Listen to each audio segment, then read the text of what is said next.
أعوذ بالله من الشيطان الرجيم بسم الله الرحمن الرحيم نحمده ونصلي على رسوله الكريم أما بعد أعوذ بالله من الشيطان الرجيم بسم الله الرحمن الرحيم جزا الله أن محمدا ما هو أهله جزا الله أن محمدا ما هو أهله اللهم علمنا مراشد أمورنا وعزنا من شرور أنفسنا ومن سيئات أعمالنا اللهم علمنا مراشد أمورنا وعزنا من شرور أنفسنا ومن سيئات أعمالنا اللهم علمنا مراشد أمورنا وعزنا من شرور أنفسنا ومن سيئات أعمالنا أستغفر الله ربي من كل ذنب وأتوب إليه ولا حول ولا قوة إلا بالله العلي العظيم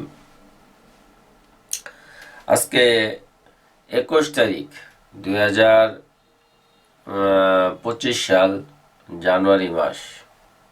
আজকে মঙ্গলবার। আলহামদুলিল্লাহ, আল্লাহ সুবহানাহু ওয়া তাআলা লক্ষ লক্ষ শুকরিয়া যে আল্লাহ সুবহানাহু ওয়া তাআলা আমাকে ভালো রাখছেন, এর জন্য আমি শুকরিয়া আদায় করি। এখন তাপমাত্রা নান্দিনাতে, জামালপুর নান্দিনাতে সকালে তাপমাত্রা 14 ডিগ্রি সেলসিয়াস। শীতের কুয়াশা কম, কিন্তু প্রচুর পরিমাণ ঠান্ডা, বাতাসের ভিতরে ঠান্ডার পরিমাণটা বেশি।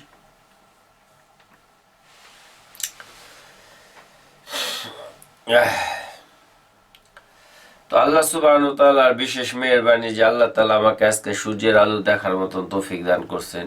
এজন্য আমি মহান সৃষ্টিকর্তা আল্লাহ সুবহানাহু ওয়া তাআলাকে ওয়েলকাম জানাই, ধন্যবাদ জানাই। কারণ মানুষের জীবন থেকে একটা দিন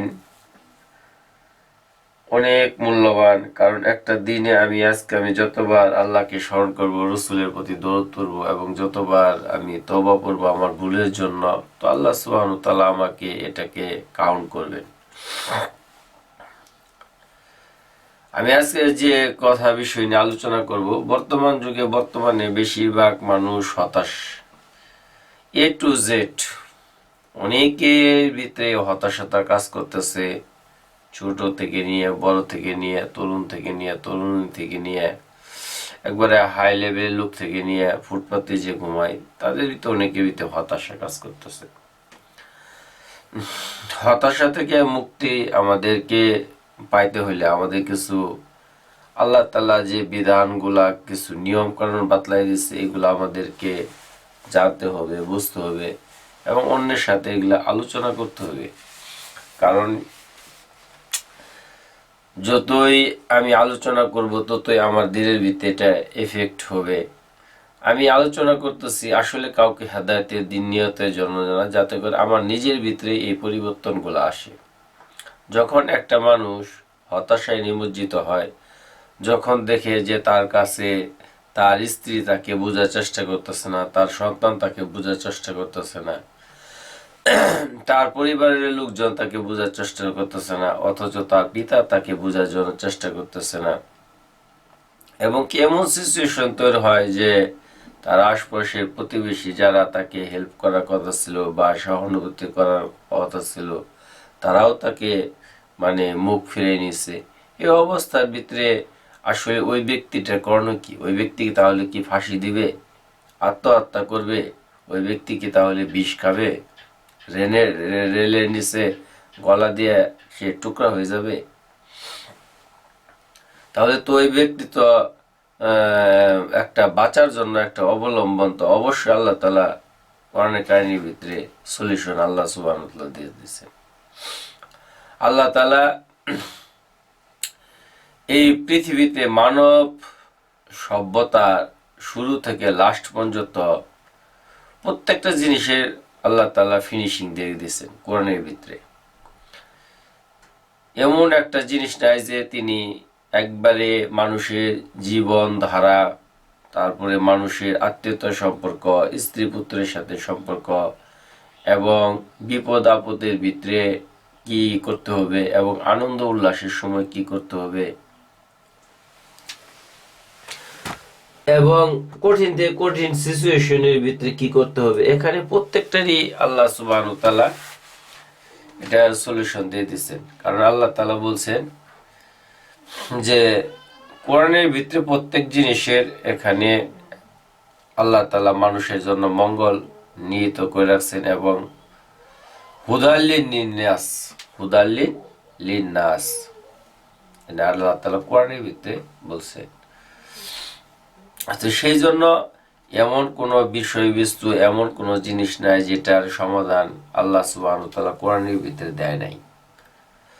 একটা মানব সভ্যতাকে চলতে হইলে কি কি দরকার, এটা আল্লাহ সুবহানাহু ওয়া তাআলা দিয়ে দিয়েছে। এখন কেউ মানবে কেউ মানবে না, এটা তার ব্যক্তিগত বিষয়।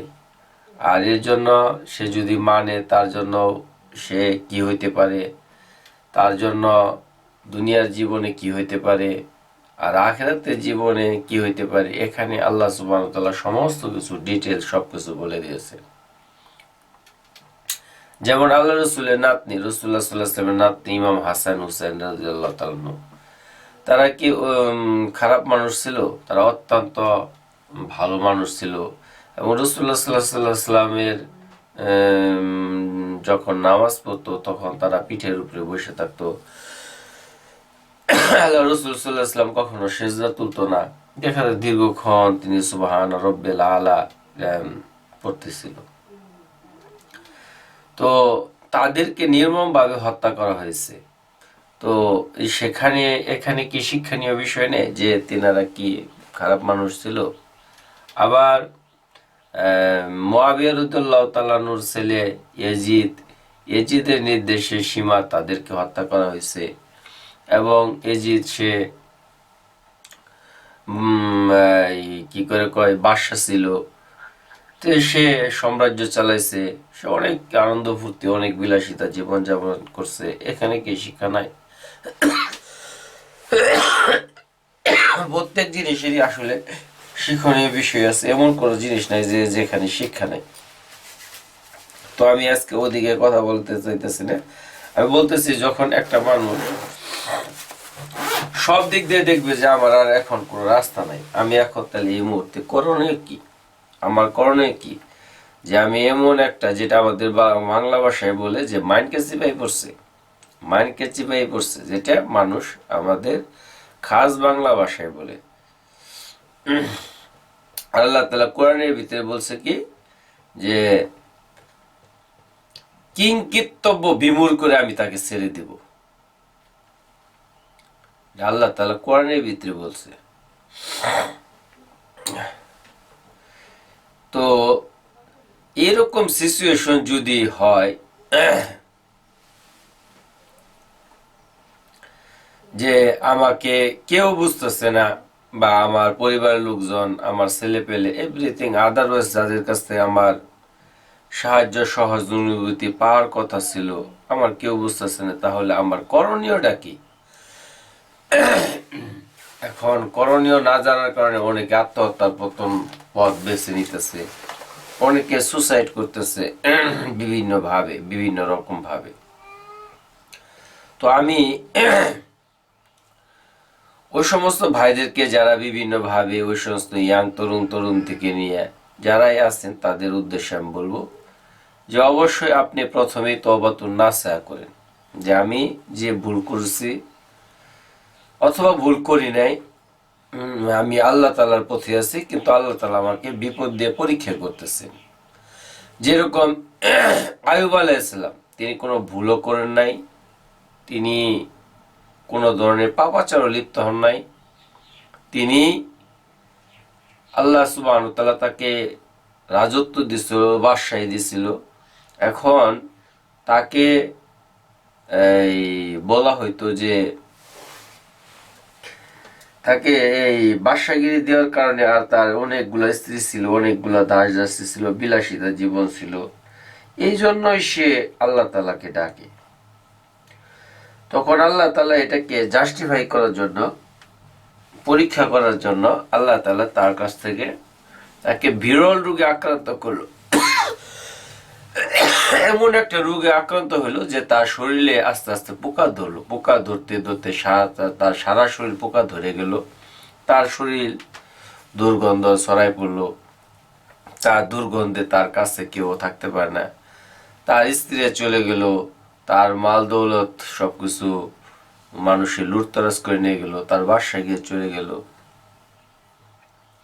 সবাই চলে গেল, তারপরে সে আল্লাহ তাআলাকে স্মরণ করতেছে, আল্লাহ তাআলাকে ভুলে নাই।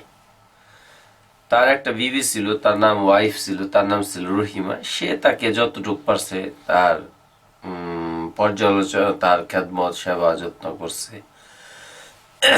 কিন্তু এক সময় একবারে জিহ্বা পর্যন্ত পোকায় ধরে গেছিল।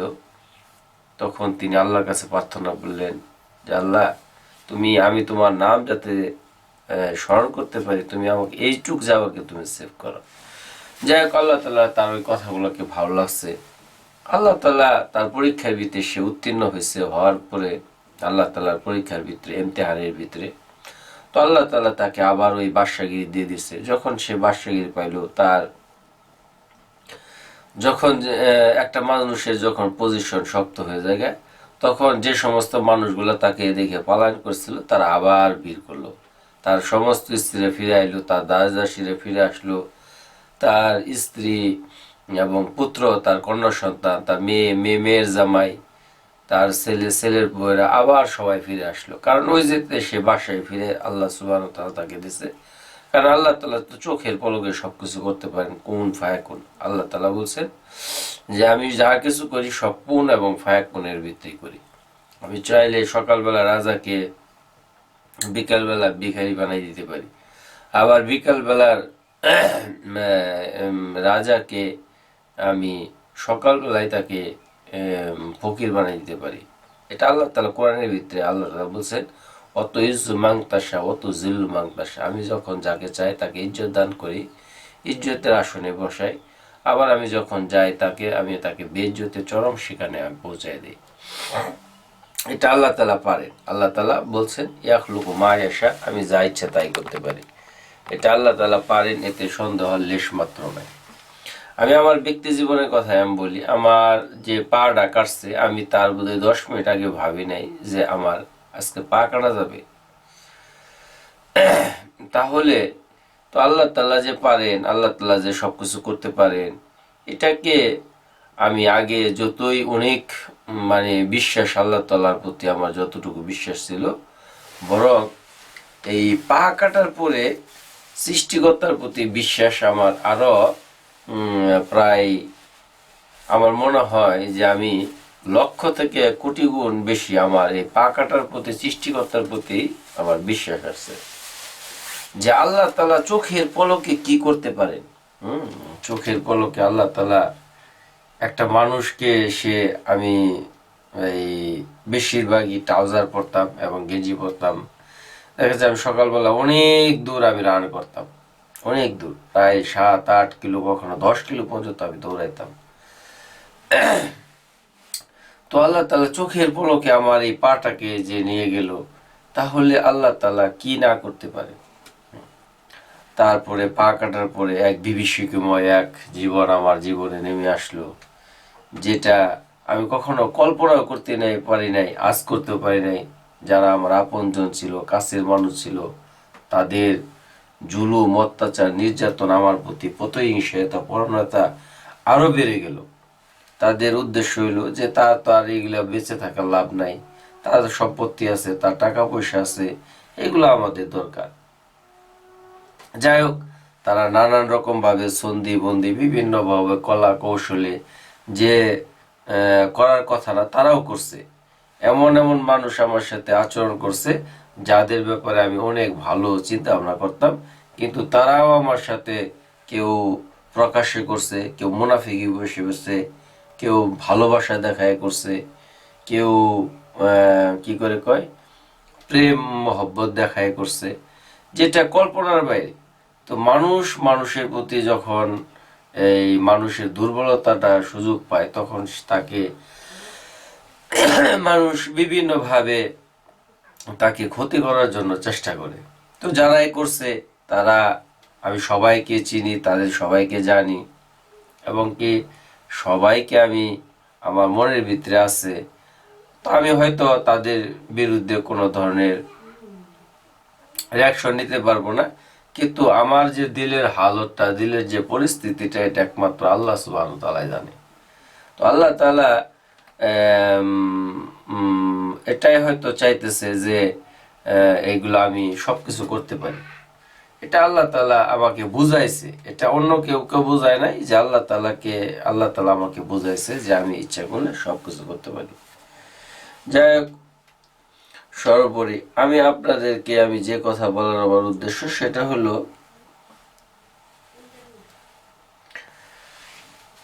আমি প্রথমত যখন আমি এই সমস্ত বিপদের ভিতরে পড়ব, কঠিন থেকে কঠিন চ্যালেঞ্জের সম্মুখীন হব, তখন আমার এই মুহূর্তে করণীয় কি? করণীয় হইতেছে আমি তওবাতুন নাসুহা করব, তওবাতুন নাসুহা করব। হ্যাঁ, যে আমি খালেস তওবা করব, তওবাতুন নাসুহা করব, আর আমি বেশি বেশি কি করব? ইস্তেগফার করব। ইস্তেগফার, তওবাতুন নাসুহা, ইস্তেগফার, আস্তাগফিরুল্লাহ রাব্বি মিন কুল্লি যামবি ওয়া আতুবু ইলাইহি। আর বেশি বেশি দোয়া ইউজ করব, লা ইলাহা ইল্লা আনতা সুবহানাকা ইন্নী কুনতু মিনাজ জালিমিন, লা ইলাহা ইল্লা আনতা সুবহানাকা ইন্নী কুনতু মিনাজ জালিমিন। তারপর কি করব? বেশি বেশি দরুদ শরীফ পড়ব, ছোট দরুদ শরীফ সাল্লাল্লাহু আলাইহি সাল্লাম, তার ছোট দরুদ শরীফ আছে, বলছে জাযাল্লাহু আন্না মুহাম্মাদাম মা হুয়া আহলু। এই দোয়া যদি, এই দরুদ শরীফটা যদি কেউ পড়ে, 1000 ফেরেশতা তার সওয়াব লিখতে লিখতে 1000 দিন পর্যন্ত তারা পেরেশান হয়ে যায়। তো আমরা এই দরুদ শরীফটা আমরা বেশি করব। আমি যখন এই 3টা আমলের দিকে মনোনিবেশ করব, তো আল্লাহ তাআলা আমাকে অবশ্যই অবশ্যই সাহায্য করবেন, এটা আল্লাহ তাআলার ওয়াদা। যখন একটা মানুষ হাল ছেড়ে দেয়, যে আর আমার কোনো রাস্তা নাই, আমার সামনে মৃত্যুই আমার রাস্তা, আমার দরিদ্রতার কারণে আমার মৃত্যুই আমার অবস্থা, আমি টাকার অভাবে চিকিৎসা করতে পারতেছি না, এখন আমার মৃত্যুই আমার লাস্ট পরিণতি। তো এই অবস্থার ভিত্তিতে সে যেন এই 3টা আমল করে। আর যখন এই 3টা আমল বেশি থেকে বেশি করবে, সে কন্টিনিউটি করে যাবে। সে কিছুদিন করলো, করার পরে রেজাল্ট আসলো না, সে হতাশ হয়ে গেল, এরকম না। কন্টিনিউ রেজাল্ট আসুক আর না আসুক, কিন্তু আমি কোরআনের উপর বিশ্বাস করে আমি এই আমলগুলা করতে থাকবো। একটা দেশে তওবা পড়া, তওবাতুন নাসুহা, বেশি বেশি ইস্তেগফার পড়া, সহজ কথা, আস্তাগফিরুল্লাহ রাব্বি মিন কুল্লি যামবি ওয়া আতুবু ইলাইহি, লা হাওলা ওয়ালা কুওয়াতা ইল্লা বিল্লাহিল আলিয়্যিল আযীম। আর বেশি বেশি দোয়া ইউজ করা, লা ইলাহা ইল্লা আনতা সুবহানাকা ইন্নী কুনতু মিনাজ জালিমিন। আর বেশি বেশি দরুদ শরীফ পড়া। তো আল্লাহ সুবহানাহু ওয়া তাআলা তাকে এমন ভাবে, আল্লাহ তাআলা তাকে সেভ করবে, এমন ভাবে আল্লাহ তাআলা তাকে করবে, অলৌকিক ভাবে দেবদূতের মাধ্যমে আল্লাহ তাআলা তাকে সাহায্য করবে। এই কথার বিশ্বাস দিলে প্রাণে অন্তঃস্থলে করতে হবে। কারণ আল্লাহ তাআলা কিভাবে করবেন এটা আমাদের জানার দরকার নেই, কিন্তু আল্লাহ তাআলা করবেন। হয়তো এমনি করবেন, অথবা তার মনের ভিতরে প্রচন্ড পরিমাণ সাহস দিবে যে না, এটা কোনো বিষয় না। অথবা তাকে কোনো দেবদূতের মাধ্যমে, মানুষের মাধ্যমে তাকে এমন সাহায্য করাবেন যেটা সমস্ত শত্রু তাদের বানচাল হয়ে যাবে। অথবা আল্লাহ সুবহানাহু ওয়া তাআলা তাকে এই কি করে কয়, তা সে যে সিচুয়েশন আছে, ওই সিচুয়েশন থেকে আল্লাহ তাআলা তাকে হয়তো মৃত্যু দিয়ে আল্লাহ তাআলা তাকে এই জান্নাতের যে অনন্তকাল আবাদুল আবাদ যে জিন্দেগি আছে, যে জীবনের ভিতরে শুরু হবে শেষ হবে না, সেই জান্নাতের তাকে দুনিয়া থেকে তাকে জান্নাতের বাসস্থান দেখানো হবে। তার জন্য হাজার হাজার ফেরেশতারা আহলান সাহলান ওয়েলকাম জানাবে, সাদর সম্ভাষণ জানাবে। তো আল্লাহ তাআলা তার জন্য ভালো কিছু অবশ্যই করবে, কিন্তু তার নিয়তটা খালেস হইতে হবে, আমাদের নিয়তটা পরিপুক্ত হইতে হবে। অথবা সে যে সিচুয়েশন আছে, এই সিচুয়েশন থেকে সে মুক্তি পাওয়ার জন্য যা কিছু দুনিয়াবি উপকরণ দরকার আল্লাহ সুবহানাহু ওয়া তাআলা করবেন। কিভাবে করবেন? এটা যেরকম যখন কাবাবেরকে ধ্বংস করার জন্য আসলো বাদশা, তখন আবাবিল পাখির মাধ্যমে আল্লাহ তাআলা তাদেরকে কিভাবে ধ্বংস করছে। যে ছোট্ট আবাবিল পাখির মুখের ভিতরে মুসুর ডাইলের মতন একটা করে পাথর তারা নিয়ে আসছিল, আর ওইটা যখন ছাড়ছে, আর ওই যে হাতির যে মাবুদ থাকে, হাতের উপরে যে লোকটা থাকে, তার উপরে পড়ছে, ওইটা যায় সেটা তার উপর দিয়ে পইরা তার হাতি নাড়ি বুড়ি ছিদ্র হইয়া নিচে পড়ে গেছে। মানে একবারে সব একবারে নিষ্পৃষ্ট হয়ে গেছে। এটা আল্লাহ তাআলা করছেন। তো আল্লাহ তাআলা পারে না এমন কোন, আল্লাহ তাআলার সাধ্যের বাইরে এমন কোনো কাজ নাই। আমরা যদি এই দুনিয়ার ইতিহাস আমরা দেখি, আজ থেকে সৃষ্টি লগ্ন থেকে নিয়ে আদম আলাইহিস সালাম থেকে নিয়ে আমরা যদি সমস্ত ইতিহাসগুলো মানে ঘাঁটি এবং দেখি, আসলে ইতিহাস বলে যে ইতিহাস কাউকে ক্ষমা করে না, অথচ ইতিহাস থেকে মানুষ শিক্ষা গ্রহণ করে না। প্রত্যেকটা ইতিহাস এখানে অনেক কিছু লুকায়িত আছে। আদম আলাইহিস সালামের পুত্র হাবিল কাবিল, তাদের হত্যা সংঘটিত হয়েছে, আল্লাহ তাআলা এখানে শিখাইছে। তারপরে শীষ আলাইহিস সালামের জামানা, নূহ আলাইহিস সালামের জামানা, ইব্রাহিম আলাইহিস সালামের জামানা, ইসাক আলাইহিস সালামের জামানা, ইয়াকুব আলাইহিস সালামের জামানা, ইউসুফ আলাইহিস সালামের জামানা, সুলাইমান আলাইহিস সালাম, দাউদ আলাইহিস সালাম, জাকারিয়া আলাইহিস সালামের, এরকম ভাবে ঈসা আলাইহিস সালাম পর্যন্ত এই সমস্ত নবী রাসূলদের বেলায় কি কি ঘটনা ঘটছে, এবং যারা ভালোবাসা ছিল তাদের ব্যাপারে কি কি ঘটনা ঘটছে। যেমন 4 খলিফার যুগ, উমর রাদিয়াল্লাহু তাআলা, উসমান রাদিয়াল্লাহু তাআলা, আলী রাদিয়াল্লাহু তাআলা, আবু বকর সিদ্দিক রাদিয়াল্লাহু, তাদের যে যুগগুলো ছিল তাদের বেলায় কি ঘটনা ঘটছে। এবং তার আগে যে ফেরাউন, নমরুদ, হামান, তাদের বেলায় কি ঘটনাগুলো ঘটছে, এগুলো থেকে আসলে আমাদের শিক্ষা গ্রহণ করা। আমরা যদি শিক্ষা গ্রহণ না করি তাহলে তো আমরা মানে এই ইতিহাসগুলা কেন আসলো, কোরআনের ভিতরে আল্লাহ তাআলা ইতিহাস কেন বললো? কোরআনের ভিতরে অল্প সংখ্যক আছে আল্লাহ তাআলা হুকুম বাতলাইছে, অল্প সংখ্যক মানে কিছু অল্প সংখ্যক মাসলা, অল্প কিছু মাসলা বাতলাইছে, আর বেশিরভাগই আল্লাহ তাআলা এখানে ইতিহাস তুলে ধরছে। আদম আলাইহিস সালামের জীবন হিস্টোরি তুলে ধরছে, মুসা আলাইহিস সালামের জীবন হিস্টোরি। কত এমন কোন, আমার মনে হয় যে পতরের পরতে এরকম মুসা আলাইহিস সালামের কথা বলছে, মুসা ফেরাউন। সূরা ইউসুফের ভিতরে ইউসুফ আলাইহিস সালামের ঘটনা এত সুন্দরভাবে মানে সিরিয়ালি বর্ণনা করছে, মানে এটা সম্পূর্ণটা শুধু মন চায় শুধু পড়তেই থাকে এত সুন্দরভাবে।